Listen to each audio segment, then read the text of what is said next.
પોરબંદર અસ્માવતી ઘાટ પરના ડ્રેઝિંગ કૌભાંડ મામલે સામાજિક કાર્યકર્તાએ 10 દિવસમાં તપાસ નહીં થાય તો ગુજરાત કોર્ટમાં PI1 દાખલ કરવાની ચીમકી ઉચ્ચારી છે. રાજ્યના મુખ્યમંત્રી ભૂપેન્દ્રભાઈ પટેલ અને નાયબ મુખ્યમંત્રી હર્ષભાઈ સંઘવીને બદનામ કરવા કોન્ટ્રાક્ટર અને સરકારી અધિકારીઓની મિલીભગત હોવાનું જણાવ્યું. મુખ્યમંત્રી કાર્યાલય નથી તપાસના આદેશ બાદ પણ કિશોર પ્રોજેક્ટને બચાવવા કેટલાક કર્મચારીઓ તપાસ નહીં કર્યા હોવાના આક્ષેપ સામાજિક કાર્યકર્તા બાવનકાના બાદરસાઈએ લગાવ્યા છે.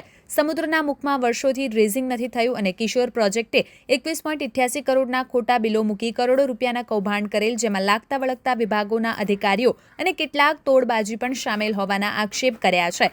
જોકે સામાજિક કાર્યકર્તા બાવન બાદરસાઈએ આગામી 10 દિવસમાં તપાસ ન થાય તો ગુજરાતનો વડી અદાલતમાં PI1 દાખલ કરવાની તૈયારી બતાવી છે.